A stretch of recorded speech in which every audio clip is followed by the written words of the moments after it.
Hi, welcome to tonight's Facebook Live, in which I'm going to talk about skin problems and how to have a healthy skin. I've chosen this because I see quite a lot of people with various skin problems, common problems for people to have. And in general, medicine isn't so great at healing them. Eczema, psoriasis, rosacea, etc.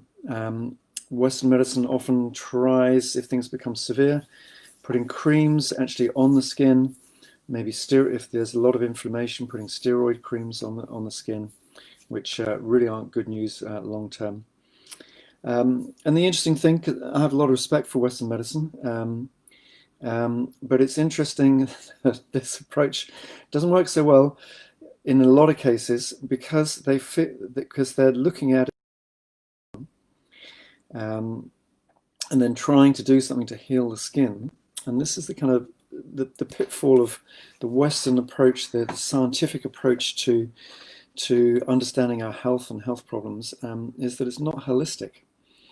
From a more Oriental point of view, and many complementary medicines, they see that the skin is a reflection of what is happening inside the body.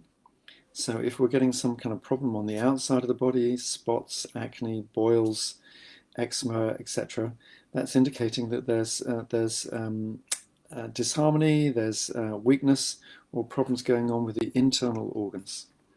And so really, if one wants to have a really affect healing of long-term skin problems, one needs to look at the internal health and change that. And this is what I want to describe a little bit about to you this evening.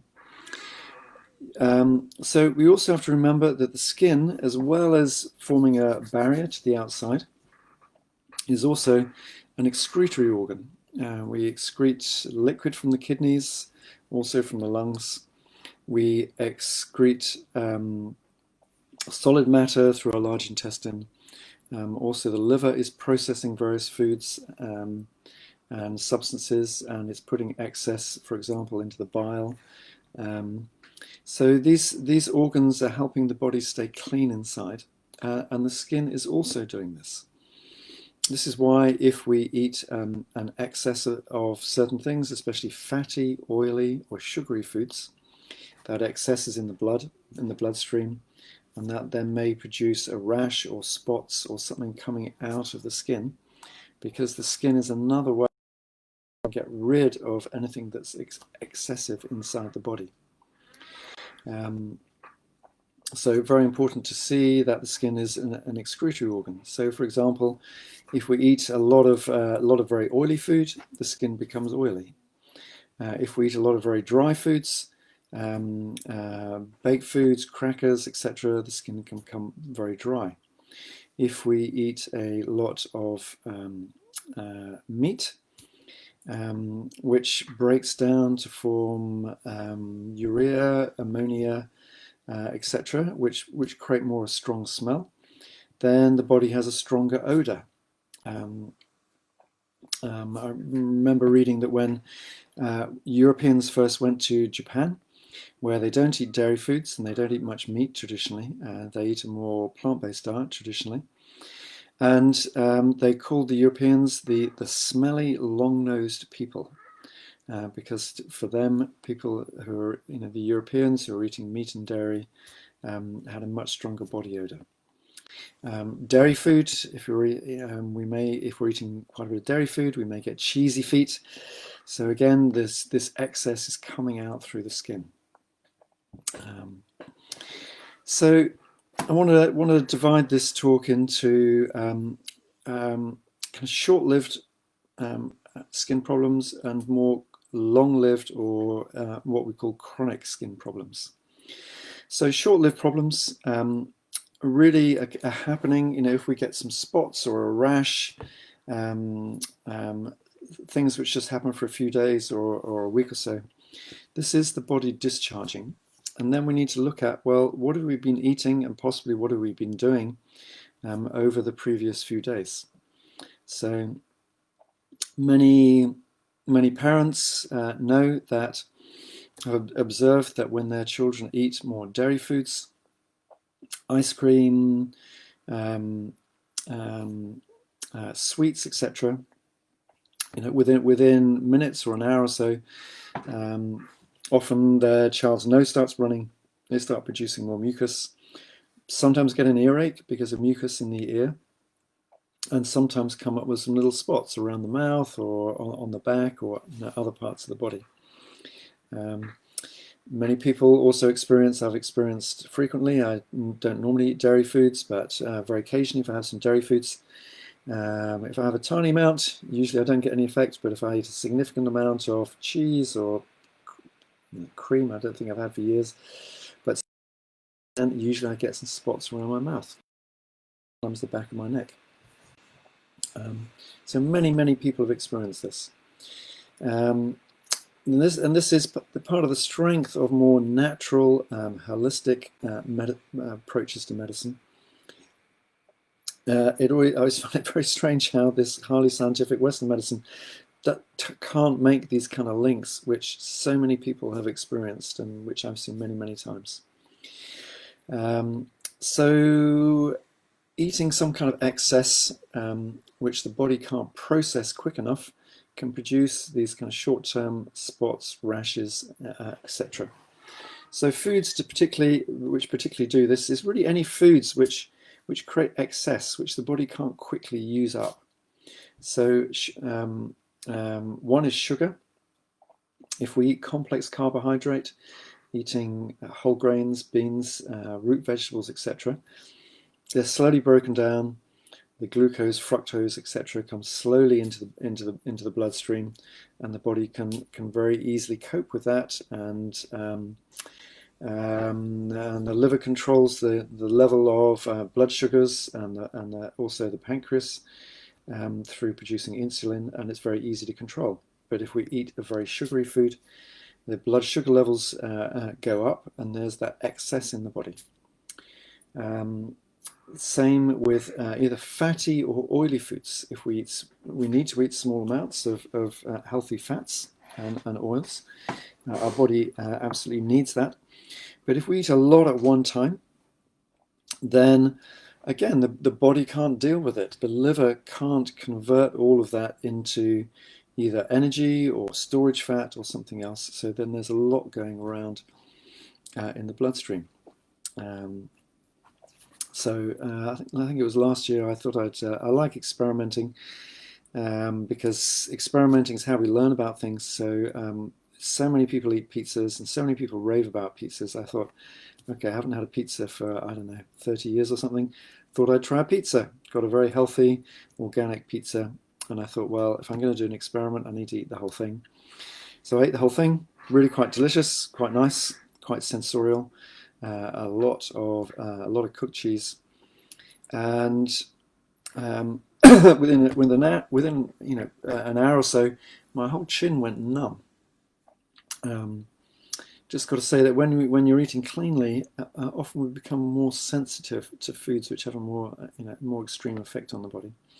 So my whole chin went numb for about 3 days. I thought that's interesting. In Oriental diagnosis, the chin relates more to the lower abdomen, to the area of the prostate, uterus, bladder, etc. So for some reason that area had become blocked. And then I got these deep skin eruptions, these kind of deep spots erupting from under my skin, which went on for a week or so and then gradually cleared. And I thought, wow, that's what one pizza does.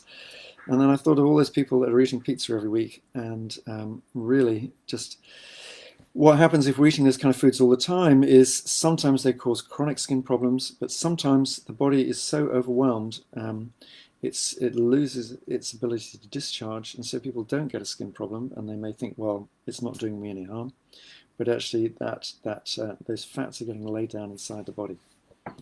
So that was my pizza experience, and as I say, I know many people who've tried similar things eating dairy foods.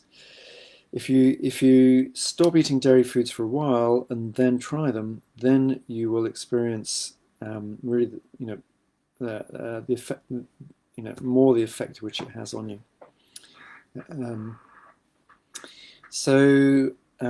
Foods which cause spots and rashes and so on, sugar, fatty foods, dairy foods are pretty fatty, a lot of deep fried foods, etc.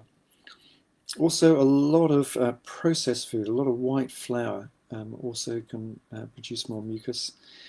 Also, certain chemicals and colorings and flavorings, etc., in food can contribute to skin rashes sometimes. So these are the foods which can produce a kind of a quick discharge, which maybe then clears up.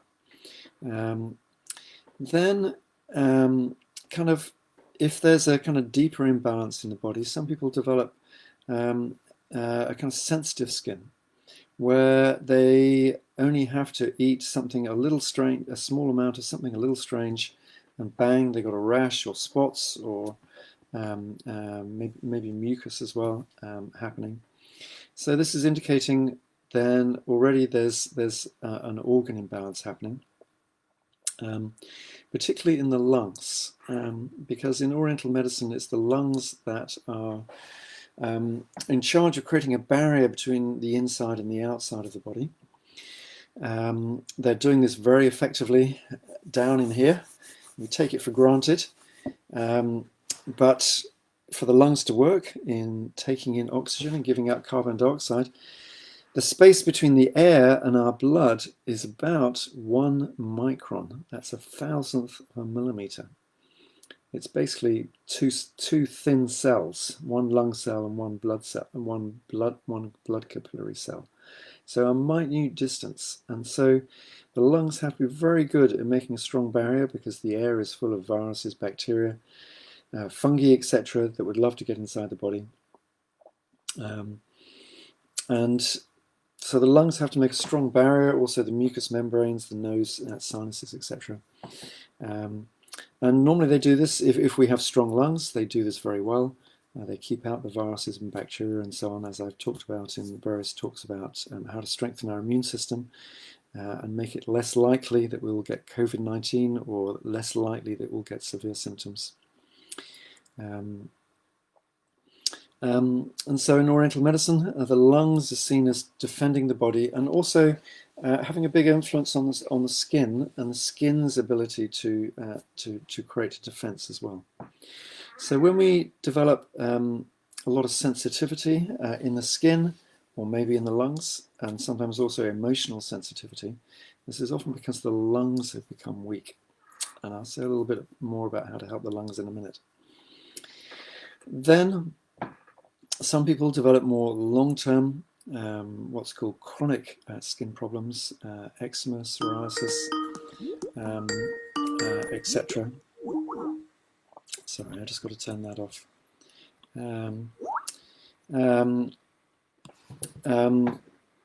Some people develop more long-term problems, eczema, spots, acne, etc. So this is showing not only that people are quite probably eating excess fats, oils, sugars, processed foods, but also that their internal organs really aren't coping well with that excess anymore. And because the internal organs, the other excretory organs, are not working well, then they're not getting rid of the excess, and then extra load is put on the skin, and then the excess starts coming out through the skin and causing these kind of problems.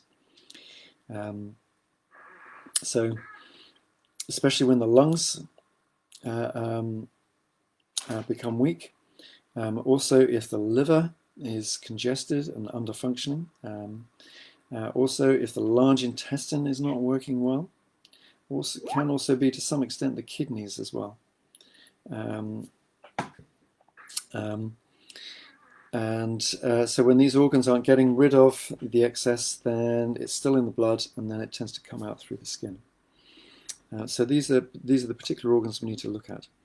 So I want to run through a few common skin problems. But if you have particular skin problems that you're interested in, then please ask about those as well. So Faye Florence, yeah, amazing about the effect from the pizza. Yeah, that's true. I was a bit shocked. But it is so interesting when we eat what you might call a cleaner diet, and I don't mean like a fanatically cleansing diet, but just eating a plant-based diet, whole grains, vegetables, beans, seeds, nuts, moderate amounts of fruit, soups, sea vegetables, maybe a bit of fish or seafood, and our body gradually cleans itself. Then it's amazing when you eat foods which have excess, how fast and how strong the kind of discharge or the symptoms might be. So let's talk about a few common skin problems. So let's talk about spots, all kinds of different spots. We may get little pimples on the skin, on the face, or other parts of the body, just on the surface of the skin. This suggests that there's some form of lighter excess in the body, maybe from sugar, maybe from a light dairy like milk or cream or chocolate, which contains both sugar and often contains milk and fats. Those kind of foods can produce these kind of small, kind of more superficial spots. If we're eating kind of heavier, stickier fats, then we may get spots which are much deeper, like when I eat my pizza, these kind of spots which really start off deep in the skin, and it can take a long time to come to the surface. So if there's a lot of these, sometimes people have them around the mouth or other parts of the body. Sometimes people have them a lot over the face or over the shoulders, and it may be called acne. Also, sometimes things form at the base of a hair, and then you get a big kind of ball of pus, which is white blood cells, called boils. So in my pre-macrobiotic days, in my early 20s, I became vegetarian, and my standard protein every week I buy a block of cheese about this big. I really like cheese on toast, cheese sandwiches, cauliflower cheese, etc., etc. And quite regularly I get these big boils coming up on the back of my neck, full of pus, and then they burst and make a mess, and etc., etc. Always tempting to play with these things because you sense that the body's trying to get rid of something and you want to get it out. So a lot of deep fried foods around these days. Eating, there's no harm in occasional deep fried foods in good quality oil. But eating a lot of deep fried foods, particularly poor quality oils, deep fried chicken, a lot of chips, etc. That oil is going to build up inside the body and is also and may well create skin problems. So, if one stops eating that excess, then the body organs like the lungs, the large intestine, and the liver can recover, and then those kind of problems can definitely disappear. Rashes. Talk a little bit about rashes. I had a very interesting experience. Great, some questions coming through. I look forward to talking about those. So I had a very interesting experience a few years ago. A mother bringing her baby. She was breastfeeding a baby. I think it was around about 4 months, and she'd had a rash all over her body since she was born. Big mystery. The mother felt she was eating quite healthily. So the fact that there was a rash since the baby was born indicates that obviously this had come about during pregnancy. We may think that babies are born in perfect health. Unfortunately, that's not the case.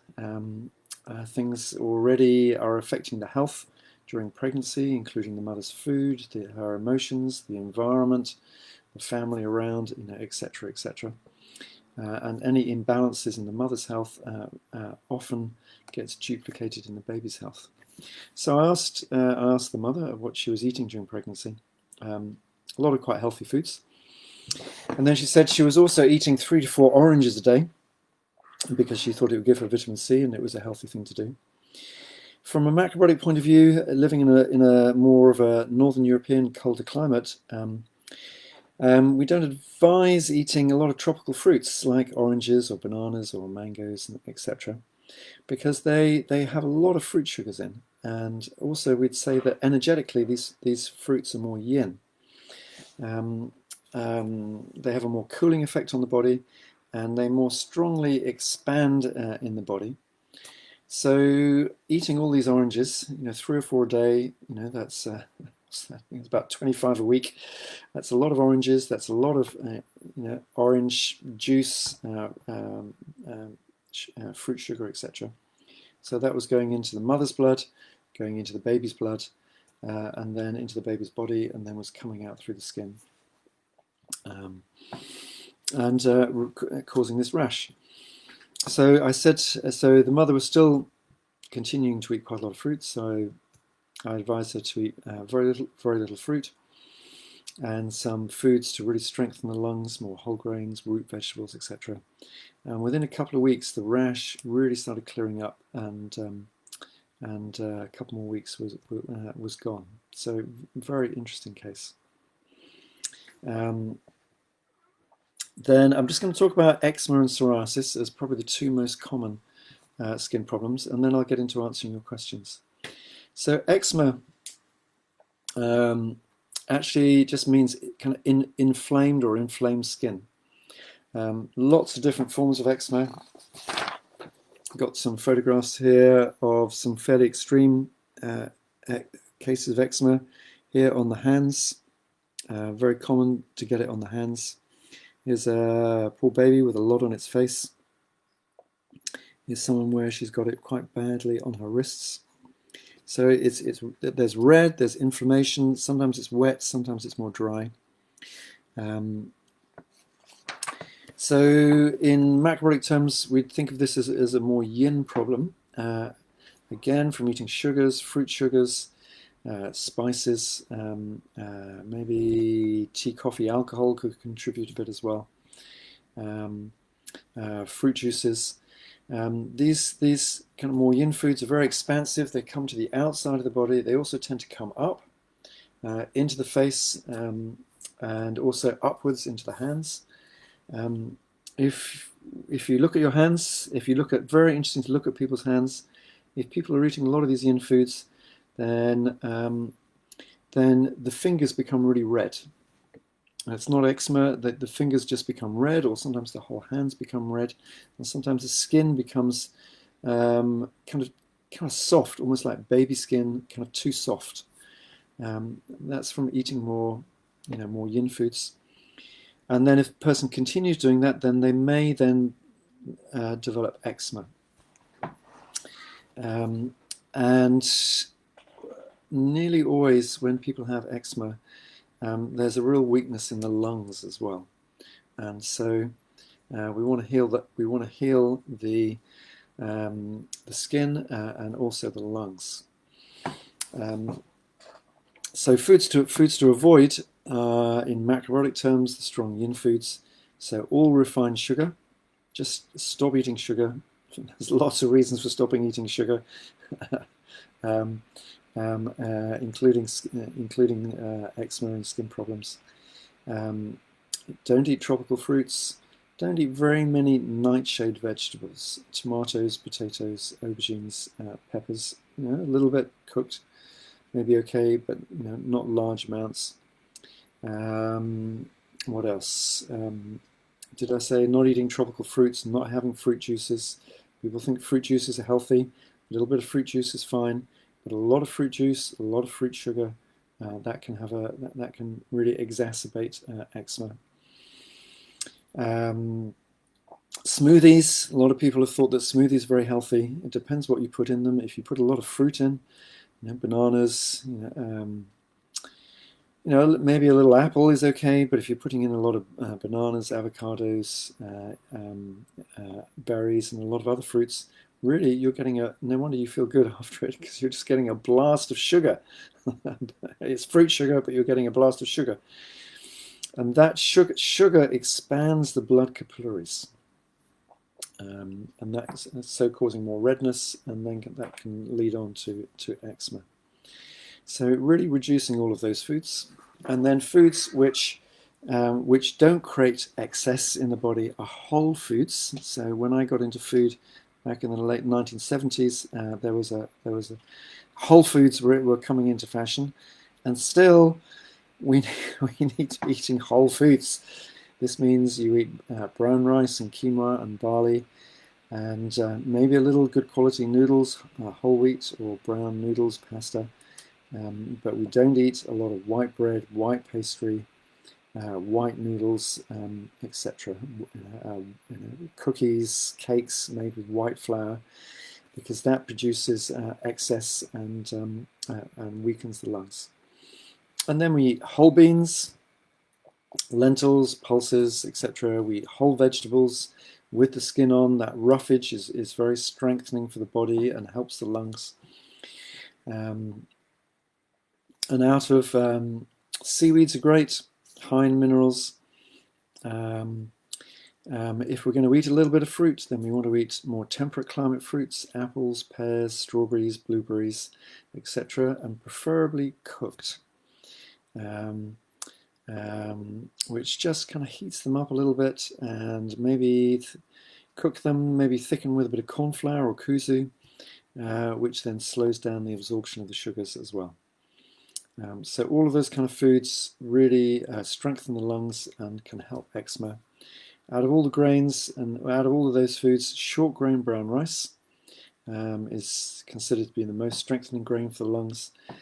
Also root vegetables, things like carrots and parsnips, also very good for strengthening the lungs, so in soups, stews, etc.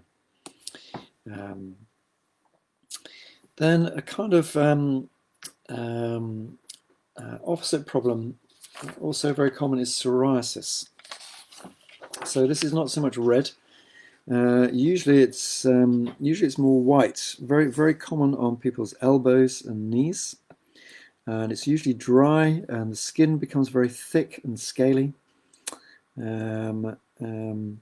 Sometimes people leave a kind of trail of kind of skin flakes wherever they go, and the skin often gets really thick. So this, and we can see this again on the knees, and it's dry. So psoriasis is comes when we eat particularly a lot of animal protein and animal fats. So it happens much more in people who are regularly eating meat products, cheese, dairy foods, etc. And it's really indicating that the liver is very congested, because the liver can't cope with eating a lot of fats, a lot of animal fats. It's fine with small amounts, it's fine with a certain amount of vegetable oils, but a lot of animal fats it can't cope. It becomes congested. It's not able to discharge or convert those fats. It's in the bloodstream, and then it starts coming out through the skin, and it produces this thickened skin. So this is quite a deep problem, because in macrobiotics we call it a more yang problem. It comes from eating more yang foods. The problem is more deep in the body. It's not so much a skin problem, it's more of a liver problem. Lung, large intestine may also be rather kind of weak or compromised. So definitely it can clear up. In my experience, it tends to take quite a bit of time, maybe 6 months, 9 months, maybe a year, to really get a big improvement, because it takes time. If we start eating a kind of cleaner, plant-based, macrobiotic type diet, then it really takes time for the body to discharge that excess protein and fats from deep inside the body. Good to, as well as eating cleanly, then also good to really exercise a lot, because that's a good way to move these kind of deposits in the body and use them up, so we cleanse ourselves more quickly. So I'm going to look at your questions now. I could talk about rosacea, athlete's foot, ringworm, other kind of problems as well. But fantastic, you're asking questions, quite a lot here. So let's get into answering those. So Philippa, thank you. Hi, thank you for your question. So you're asking about eczema in the face and both hands. So rather as I described, interesting in some ways that it's in the face and hands. So this is the upper body, certain foods that create excess come up in the body and create symptoms, face, hands, back, etc. In macrobiotics, what we would call more yin foods. So definitely sugary foods. So obviously that includes, chocolate, cakes, biscuits, cookies, soft drinks, Coca-Cola, etc. Also excess fruits, especially tropical fruits, fruit juices, maybe to some extent tea, coffee, alcohol. Those kind of foods come up in the body, they come to the outside, and so they come to the skin and cause redness, and then can cause eczema. So you want to go the other way, and particularly eat those foods which I just described as being strengthening for the lungs. Other forms of excess, if we're eating more heavy foods, such as cheese, pizza, meat, etc., that kind of excess is heavier, and it tends to go down in the body. And I think that's why I got that numbness in my chin after eating a pizza, because the effect of the pizza was going down, having an effect on my lower abdomen. And when we're eating those kind of foods regularly, then we may get problems more like this psoriasis in the knees and the lower legs, a lot of hard dead skin on the soles of the feet, or sometimes on the tops of the big toe, or on the inside of the big toe. A lot of thick, hard dead skin on the feet. Again, is a discharge, especially of animal proteins and heavier fats. So that's kind of interesting to know which way different excess goes. Yin more upwards, often causes more redness. Yang goes downwards, often causes more thick, hard, dry skin. So, so I think that's, so that would be my explanation, Philippa. Just to say that when you're wanting to heal a particular health condition, sometimes you really need to be quite careful what you eat, because even small amounts of something can just kind of keep the problem going. So you have to be quite thorough in really eating what is going to be good for the body.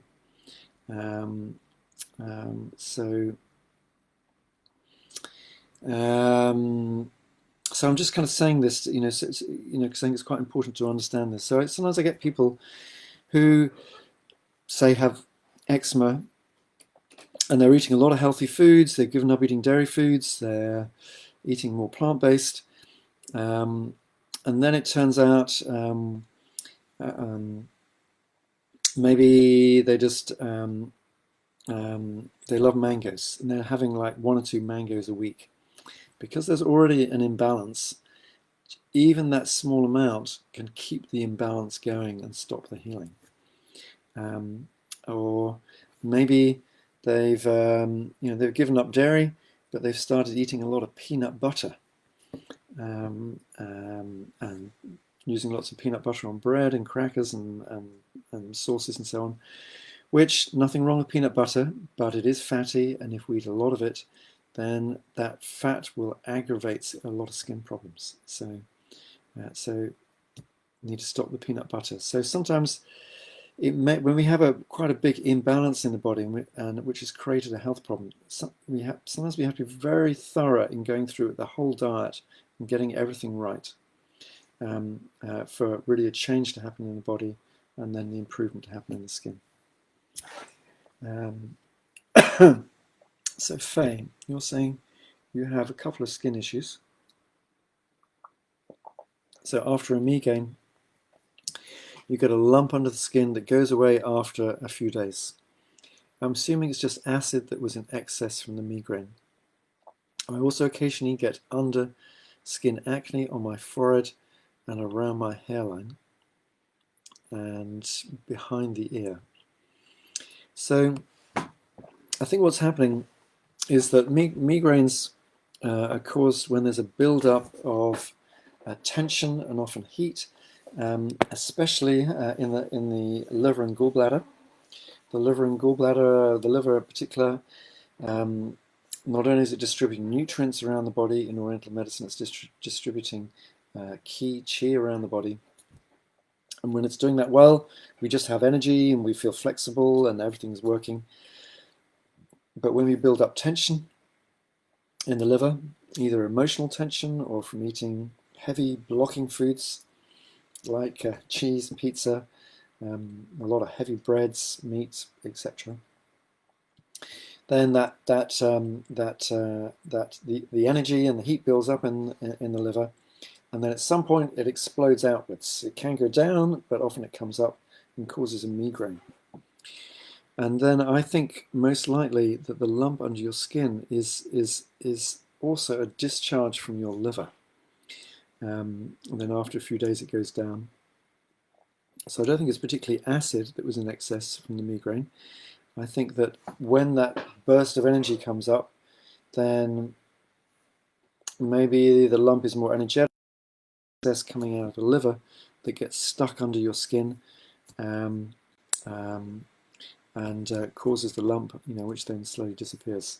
So you get acne on your forehead and hairline, which also suggests that there might be some weakness in your lungs, but also suggests that your liver is quite congested.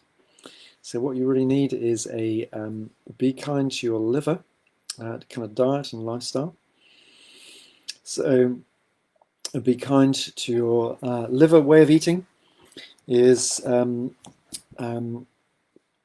eating whole foods, whole grains, lots of vegetables, more plant protein, beans, lentils, tofu, tempeh, etc.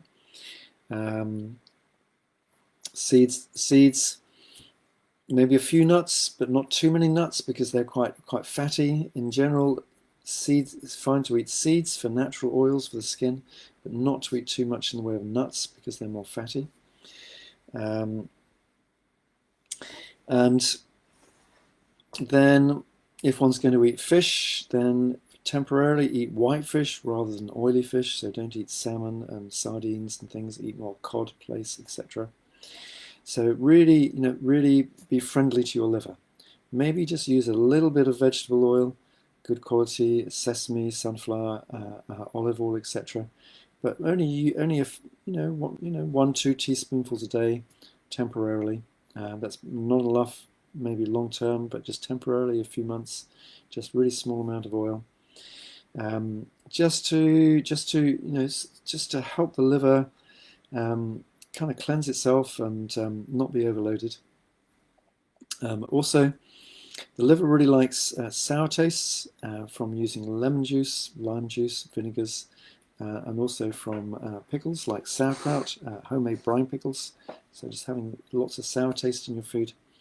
Also, lots of very light vegetables. Maybe some salad, blanched vegetables, very lightly steamed vegetables. In macrobiotics, we make things called press salads, where we grate things like carrots and mooli up fine, beetroot, add a little bit of, mix some salt through, and then we press them. This is a Japanese tradition or Far Eastern tradition. You press them under, between bowls, or you can buy a salad press. And they feel very fresh and opening, and that's a nice quality for the liver. Also helpful for the liver is expressing our emotions. Our emotions partly come out of our liver. Also being creative, also moving our bodies. All these things help release that tension from the liver. So I think Faye really focusing on helping your liver would be really helpful. It should definitely be possible to get rid of the migraines as well. Again, you may need to be kind of thorough, and if I can help, then please get in touch. But I've seen many people heal themselves of long-term severe headaches and migraines. And then Justine, you're saying your father has thick white scales, flaky skin on his head. He's 83. So I wonder if he's eating quite a lot of animal protein, whether he's eating a fair amount of meat, cheese, eggs, etc. And there's that excess protein and animal fats, which is coming out. Sometimes it comes out this way and is called psoriasis, and it can also come out through the scalp as well. That would be my guess. He's 83. Well, if he's up for it, it's never too late to improve your diet. It can help people at an advanced age. But people of that age aren't always interchanging. Sometimes they're quite stuck in their ways. But I've seen people in their 80s, even 90s, make some really positive improvements in their health, in their diet and lifestyle, and really get positive improvements in their health as well.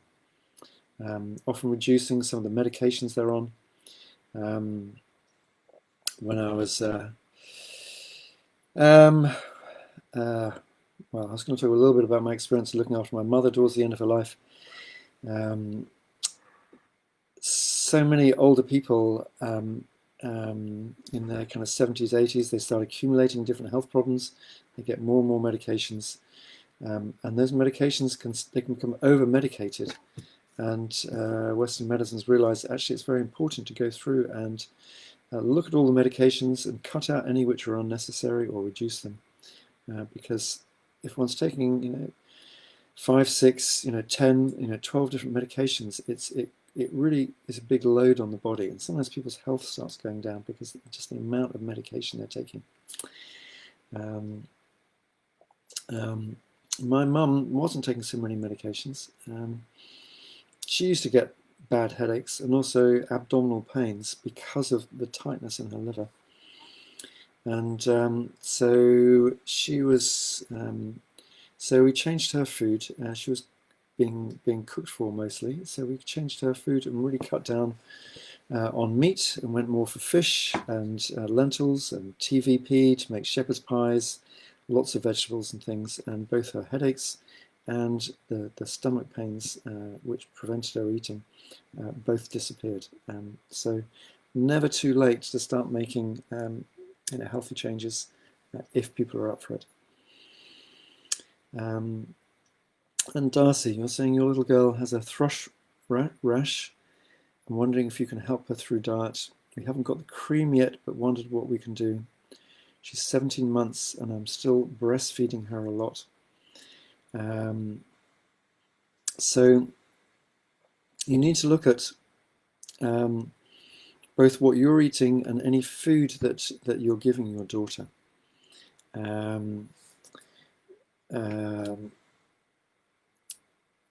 So I want to give you various possibilities of foods which could be contributing to the problem. I wonder if there's also heat there. Foods which can create kind of heat and a rash in that area of the body. I don't know what you're eating at the moment. I don't know if you're eating a kind of plant-based diet or you're just eating a more kind of general diet. But some things to really cut out of your diet as you're breastfeeding her and out of her diet is definitely dairy foods. If you're going to cut out dairy foods, you have to make sure that you're getting other sources of protein and calcium, etc. If you go on to the school website, you can download a free booklet on how to give up dairy and then what you can eat instead, which I think would be very useful if you want to give up dairy. And as we're talking about skin problems, a very good thing for the skin is to give up dairy. So good to give up dairy, good to give up sugar in any kind of refined sugar. If we're going to give up refined sugar, we tend to like our desserts. So the next thing you have to do is to learn how to make really nice, tasty desserts without using sugar, and also not too much agave syrup, rice syrup, all these other sweeteners as well, which can also shoot our blood sugar level up quite sharply and create problems. Actually, again, on the website, there's an article on how to give up sugar and, again, how to make some healthy desserts, both for yourself and maybe for your little girl as well. But really much less desserts.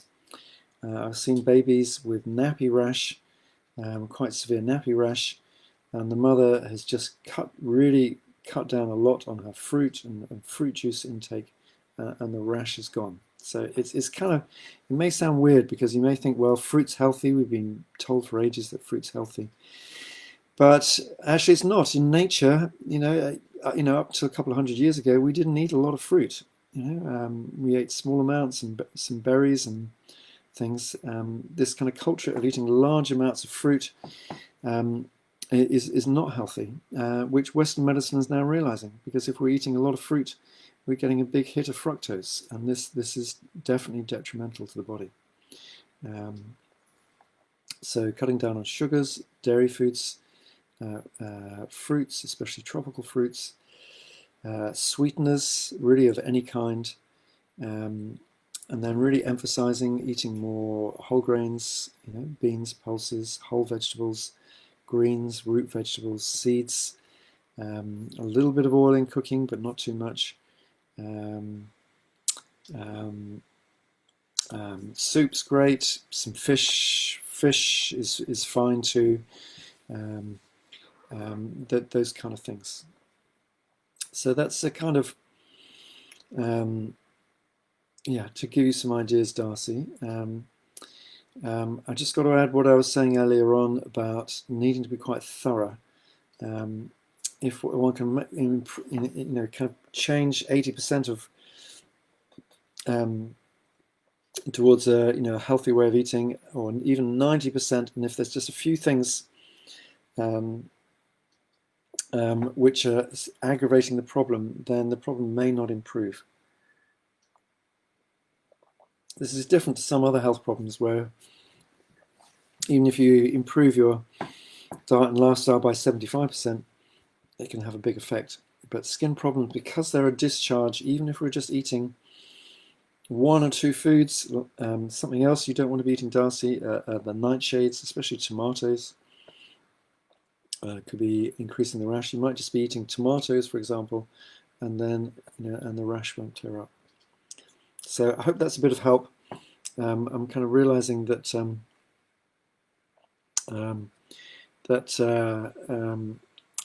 because it's important to get the detail right, that I think this is useful advice.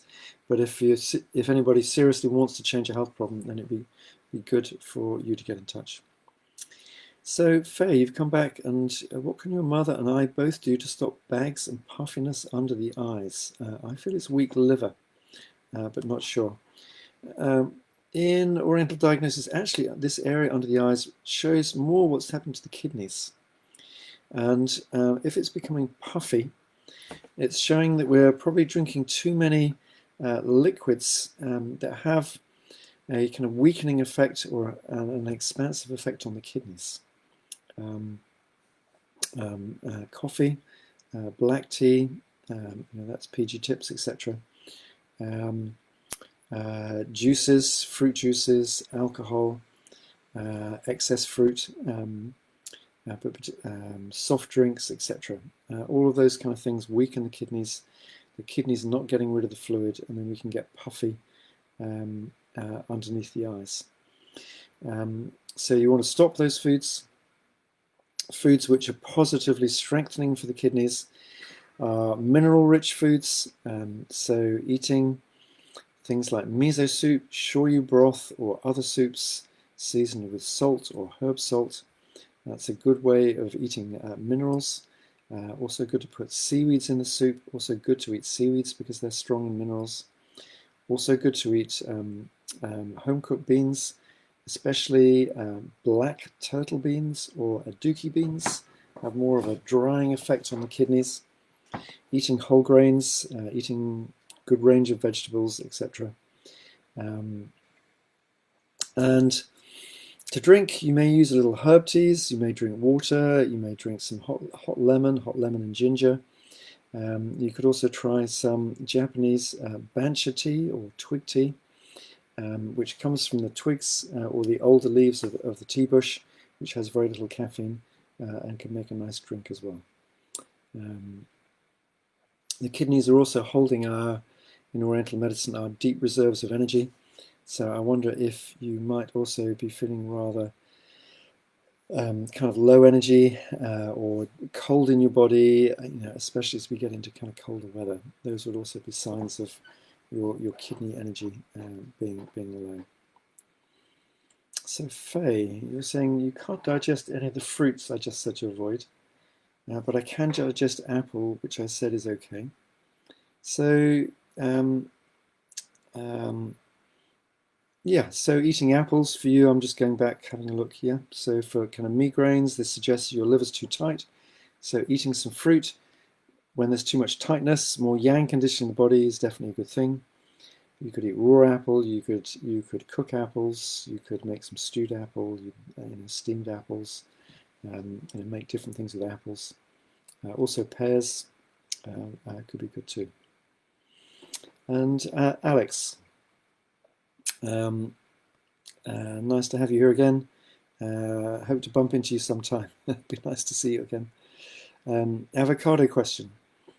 I'm wondering if it might expand on referencing avocados as less than helpful, and also are there not some fruiting avocado trees in the south of England?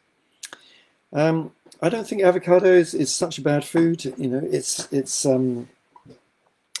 kind of semi-tropical. It's definitely more yin.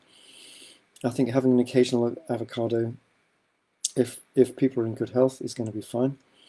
I don't think having an avocado a day when you're living in a northern climate would be such a good idea. I think if you're living in the south of France, Spain, etc., then one could definitely eat more avocados.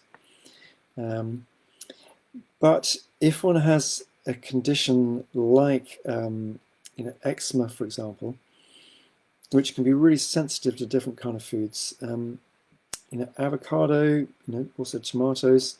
Again, tomatoes, if you're in good health, using tomatoes occasionally, or is not going to do any harm. But if one has a particular health condition, then, for example, rheumatoid arthritis, frequently people can eat one tomato or half a tomato, and within minutes they're getting more pain in their hands. There's more inflammation and more pain. So if you like avocados, then have an occasional avocado. That's fine. But if you've got some kind of real weakness in the body, then it might be good not to for a while. So Faye, yes, you're replying, I can't eat avocado though I love it. Just gives you migraines. Okay, so interesting. Yeah. So instant breakout when you eat peanut butter. Yep, so that suggests that your body's really quite congested if you're eating peanut butter, and then you get that reaction very quickly.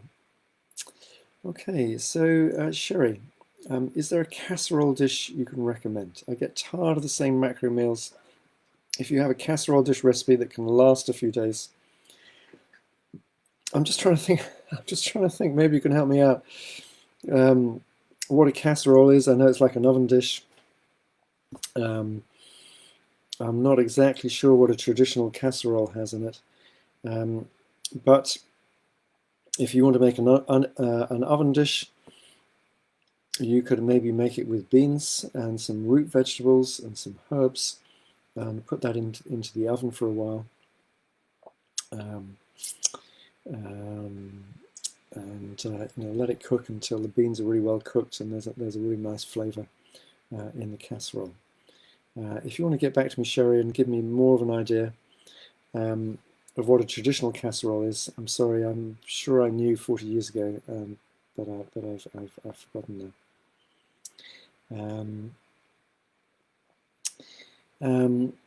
So Claire, your mum has developed skin issues on her face and radiating out from her belly button, as well as other bits here and there. She's 74, has heart arrhythmia, and lost my father traumatically 3 years ago. She eats super clean and is very fit. She's never had anything like this before. So I wonder what the skin issues on her face are. If it's more redness or spots. And lower down you say she also has Raynaud's.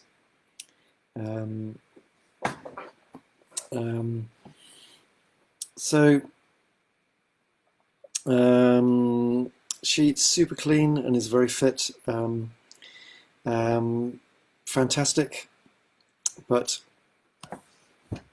as I've been saying earlier on, you know, I really, when you say super clean eating, I really need to know the details, because, for example, you know, people may consider smoothies as being super clean, but actually, if there's, say, bananas in there and quite a lot of fruits, that can aggravate skin problems, yeah, because of an overload of fructose, which has an effect on the body.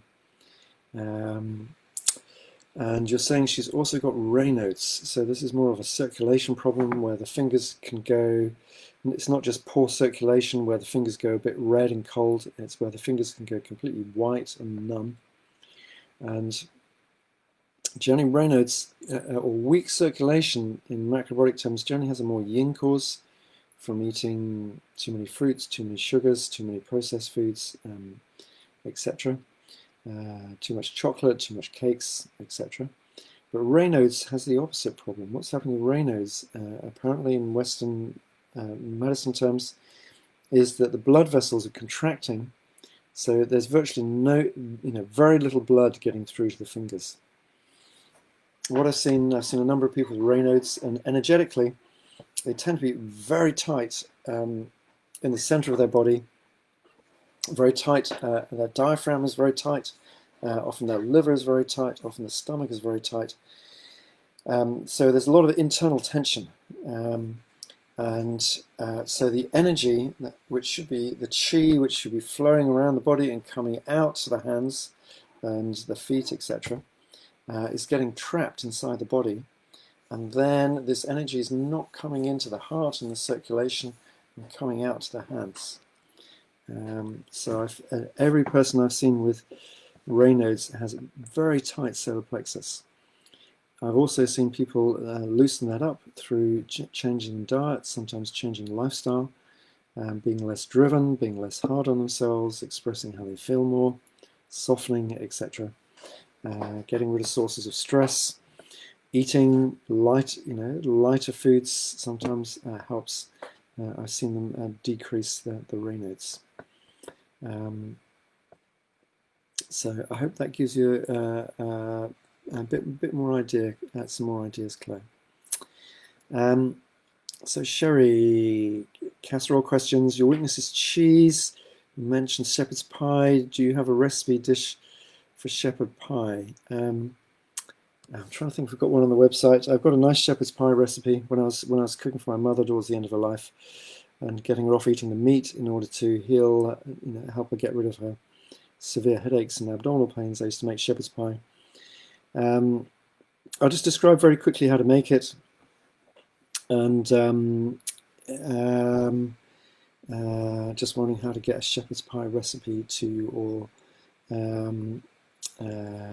You could email me for it. Yeah, why don't you just email me?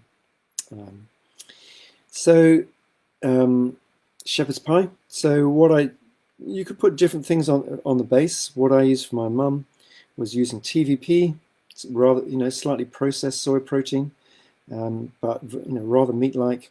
So I would fry some onions until they become really sweet.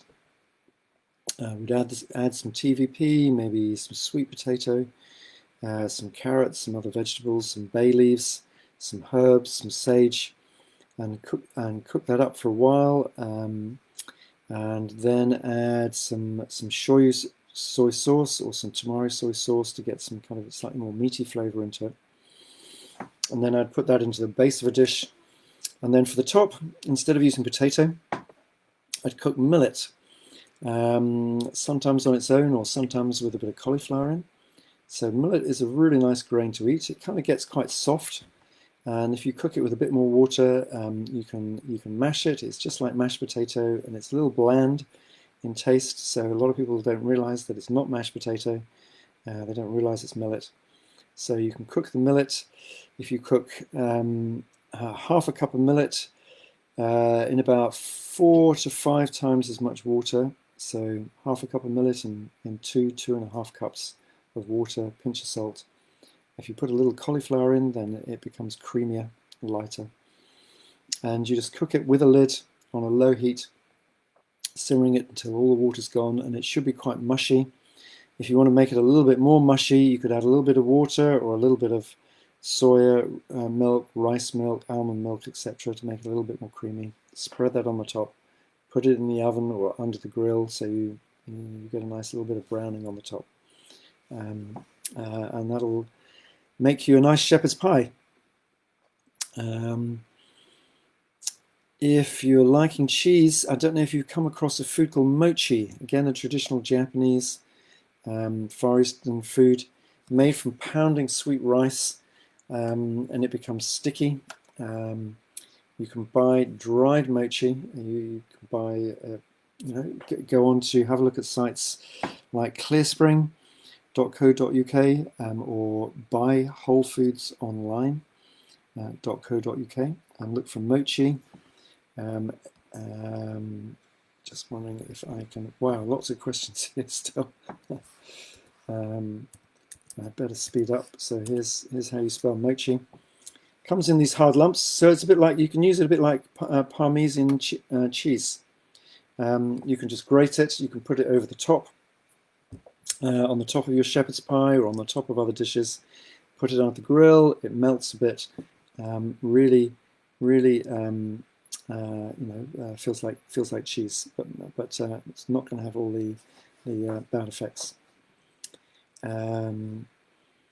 Okay, so Claire, yes. So also Raynaud's in her hands, which I was talking about.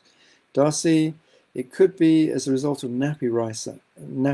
I'm not sure. So, okay, but in some ways a similar thing, like more of a kind of hot, inflamed rash. Really quite similar.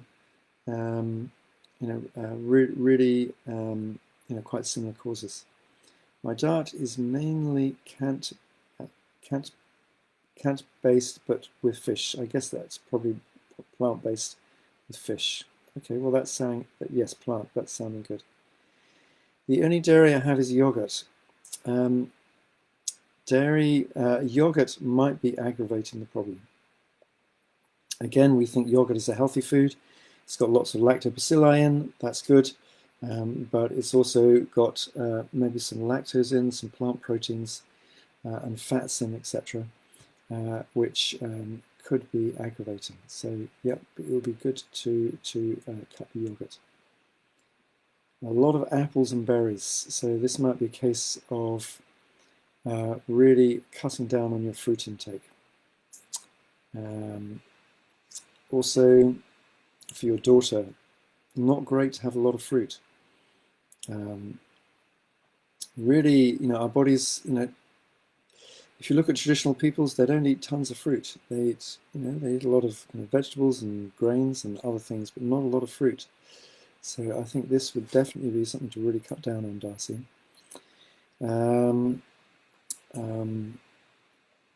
Just kind of one thing, one kind of caution. Sometimes we eat a lot of fruit because we have a lot of tension in the body, and we feel that eating the fruit kind of releases it, especially if there's a lot of tension in the liver and kind of congestion in the liver. Then eating fruit is kind of refreshing and opening, and it feels like, just feels good. So if you're eating, so really cut down on the fruit. If you start feeling kind of really tight and tense and hot, then you've got to address what are you eating or doing that's building up all of that tension in the body, and finding different ways to release it or not build it up in the first place, rather than eating all that fruit. And Sherry, you've been consuming watermelons lately, so that's the only fruit I eat. So there's only a little bit. It really depends. How much you eat. Often a little bit of something is good for us, and a lot is not so good. So I would say that's the case with watermelon. And Darcy, also cutting out fermented foods. I don't know what fermented foods you're having. If they're more long-term natural fermented pickles and things, it should be okay. Quick kind of processed fermented foods may not be, because they may be a bit yeasty.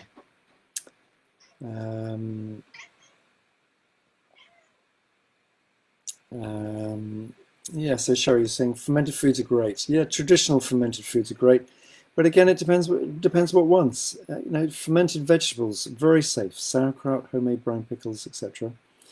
Very safe. You know, yogurt yogurt fermented, great lactobacilli, but it's also got dairy fats, you know, sugars, proteins, and etc. So you know, often not so healthy. So it depends what you're making it from.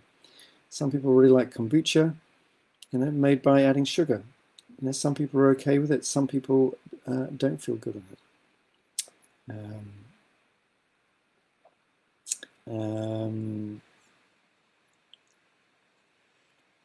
Darcy. Okay, so that's interesting to know more. Yeah, so you got into the macrobiotic diet, and hard to keep up the diet without supporting your culture sometimes. That's very true. That's very true. I'm not sure if you're in the UK or somewhere else. Um, some things which can help are, you know, coming back and doing the odd class. I just mentioned that we have another online series of 5 cooking classes starting, I think, on November the 18th. Is it November the 18th? I think so. I think it's November the 18th. If you look on our website, 5 classes showing you how to prepare some. First 4 classes show you how to prepare like a whole meal. 5th class, some nice desserts. So that might be really helpful to dip into that. Also, connecting up with other people, you can have a look at the Macrobiotic Association UK, and they're a nice organisation to get into. They have a newsletter, they have events, etc. Also, seeing if you can kind of find people in your community that could be interested in also. Here's my very loving cat Oscar being outside. Now he wants his attention. So see if you can build up a little community of people who want to eat macrobiotically, who want to eat more healthily, even if it's not macrobiotic, it's more plant-based and wider. And yeah, Darcy, you're saying very, really important to come back since having a baby. Definitely, I think a big incentive for learning how to look after our health well with food and other ways is when we start having children, because we can really make a big difference to our children's health, and really avoid a lot of childhood problems. And also, when they get small children, they're going to get fevers and sometimes and discharges and things, and it's just great to know what to do to help them, rather than thinking you have to immediately turn to kind of Western medicine. Okay. So Faye, so you're finding agave works well for you.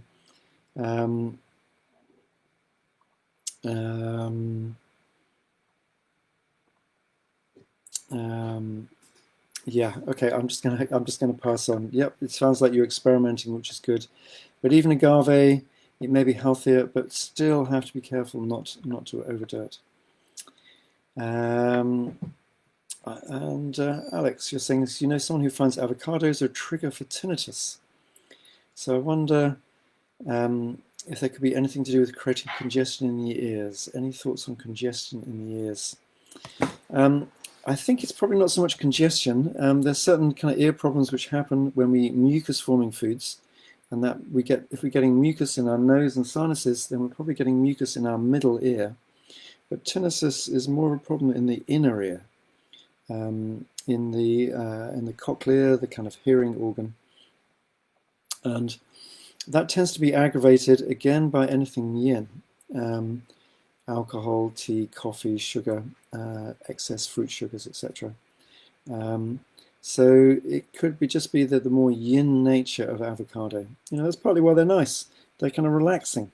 And if one's got a lot of tightness in the body, having an occasional avocado could be great. But if one has a problem, a more yin problem like tinnitus, then that's when things like avocado, tomatoes, even these seemingly harmless things could definitely have an effect. So discussion about green bean casserole.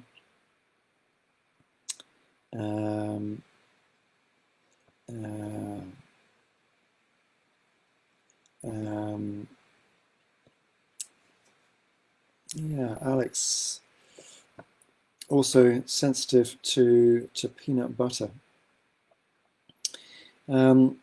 As I was saying earlier, that excess fats or oils can aggravate skin problems. Generally, seeds are fairly safe. Sunflower seeds, pumpkin seeds, sesame seeds. It's good generally to be eating some seeds regularly. You can cook them in porridge. You can sprinkle them on different dishes. Very nice, just lightly roasted, because that really brings the flavour out. But nuts can be aggravating because they're fattier. And then nut butters even more so. If you have skin problems and certain other problems, really want to avoid nut butters because they're much more mucus forming. I find it very interesting, and this is one of the differences between the kind of Oriental and way of looking at foods and Western nutrition. Western nutrition is great. It looks at the constituents of foods. But it often doesn't look at other qualities which can have a big effect, and often doesn't look at the effect of cooking on the effect foods have in the body. So if you take some peanuts, you could try eating a few peanuts. That probably has less effect. Peanuts and peanut butter have exactly the same nutrients in, but they have a really different effect on the body. The peanut butter is, if we eat too much, nothing wrong with a little bit of peanut butter here and there, if you're not sensitive to it. But if you overdo peanut butter, again, because it's processed, that fattiness has a much bigger effect on the body than just eating the nuts themselves.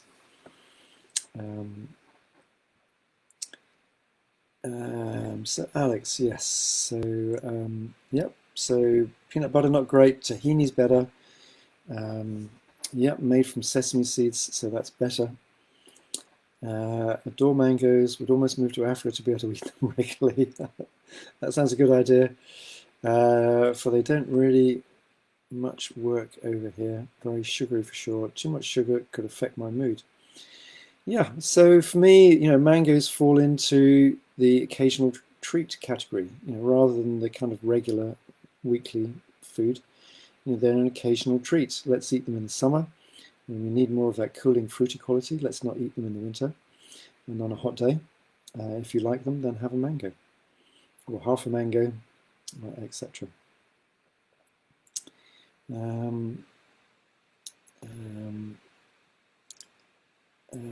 So Faye, yeah, also affected by mangoes, also affected by bananas.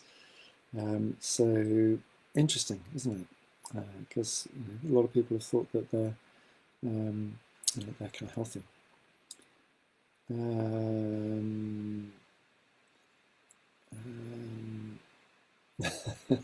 Is my cat macrobiotic? It depends what you mean by that. I had a cat a long time ago. We used to mix a lot of grains and let vegetables into its food, and it was very happy with that, eating about 40–50%. So we went on holiday, and then we came, we went on visiting family, and we came back, and our neighbours been feeding it, and just fed it normal kind of food, and it never ate. It would never eat grains and vegetables again.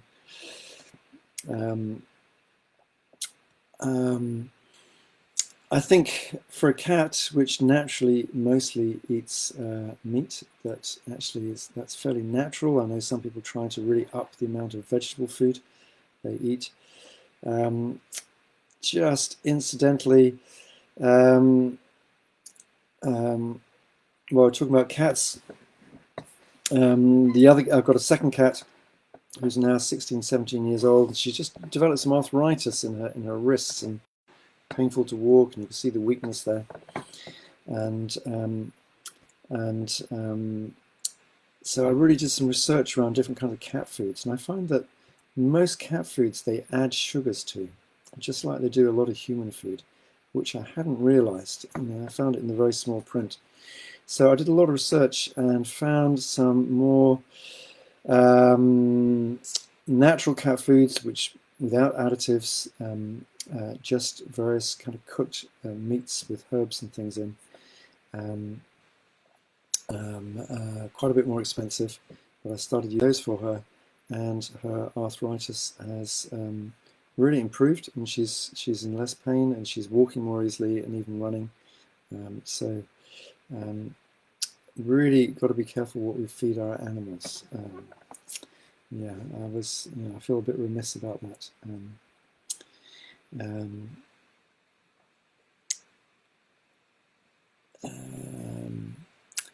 Oh, Darcy, yeah, you did the course in Dumfries and Galloway. That's right. Yeah, now I remember. Now I remember.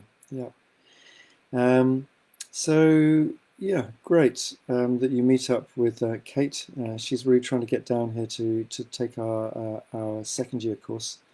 Really keen to learn more in depth, and she has her hands full. But yeah, good person to be around and meet other people wanting to eat macro, which I think really helps. And as I said, we're also running more online courses now. So you can check our website for online courses, and we have a series of 5 cooking classes on Wednesday mornings, mostly Wednesday mornings, one Monday morning, which is starting on November the 18th. So I think quite reasonably priced. So do check that out as well.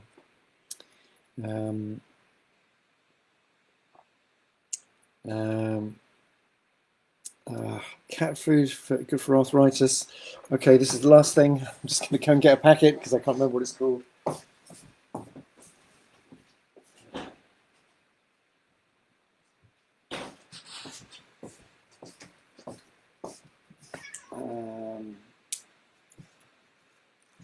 It's called Nature's Menu, and one way it comes is in little sachets. It's called Nature's Menu, which I buy from my local shop, and I have also bought it online. Yeah, so you might want to try that.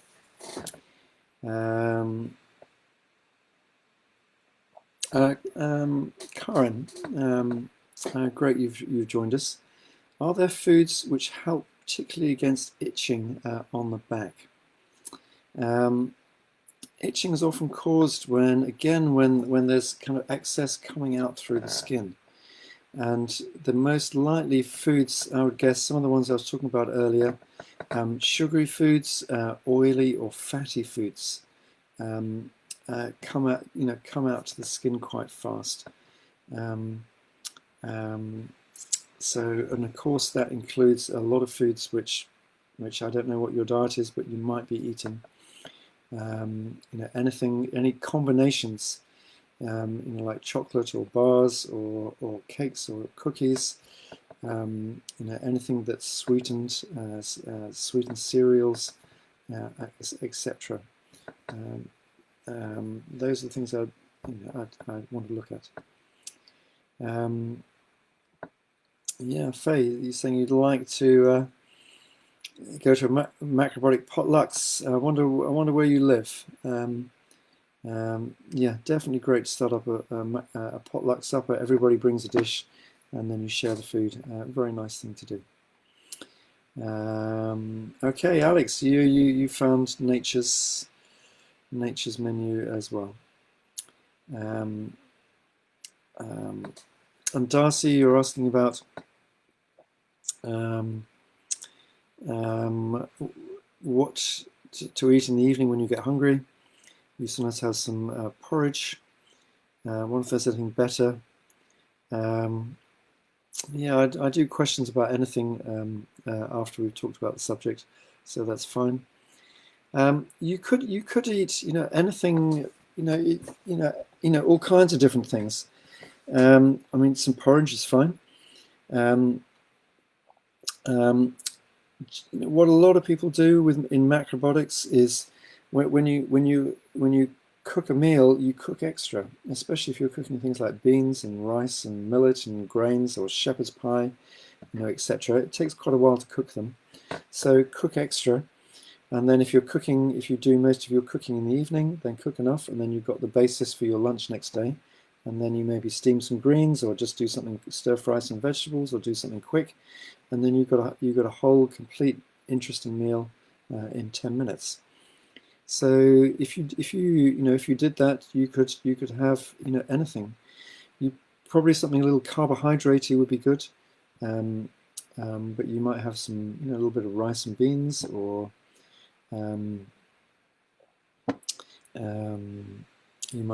you could also make some noodles and just sprinkle them with some seeds and make a little dressing. Maybe make a little tahini dressing, a little bit of oil as well. Could be good.